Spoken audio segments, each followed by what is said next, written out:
Abigail Walker is one thing, and she's a fantastic character, and I'm so grateful and so lucky to get to play her. But she's not the only fantastic character in this story. You know, that's something that drew me to the script in the first place, is that every single character, you look at them on the surface and you meet them for the first time and you think you know who they are and you think you know what you're going to get out of them. And then suddenly they present something entirely different that, you know, it takes all of these tropes that we know and love of Westerns and reinvents them and re-examines them and goes, well, this is what we know, but is that how the West actually was? And maybe there's more to the story.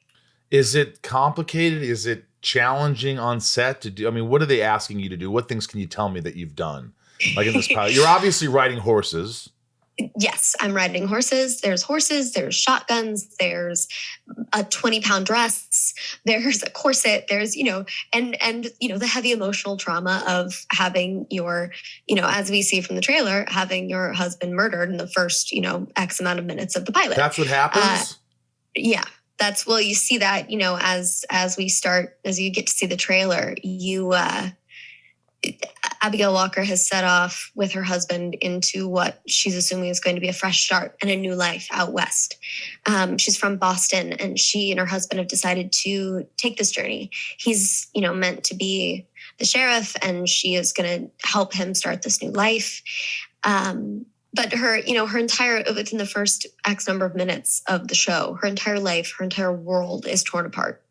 And she is forced to start anew. And for a woman in the 1870s to be on her own and have nothing and no one and be a complete stranger in not only a new town, but a new world of the West, it's daunting. But it takes a character like Abigail Walker, who has the education and the strength and the tenacity and the willingness to go, you know what? No, I'm not going to let this defeat me. I'm going to embrace this. And she takes on this agency that you don't see a lot in women of that time. And she's also surrounded by a cast of characters, men and women alike, who recognize that agency and who give her the opportunity to exhibit that and to exert that in this new world. And it's such an exciting story to tell because it is so uncommon for a Western. There is no shrinking violet. There is no damsel in distress. There is no cowboy who cannot be beaten.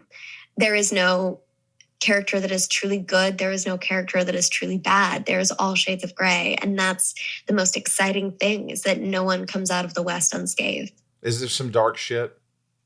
There's some really dark stuff. Really?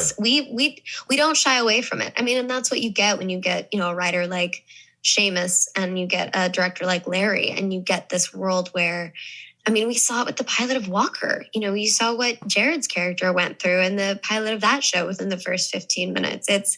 They don't shy away from putting these characters through. I mean, you saw what happened to Matt Barr's character at the end of his season of Walker. There's a reason that he's now on our show and not still on that one. You know, the characters go through things. People die. Things change. The world is shattered.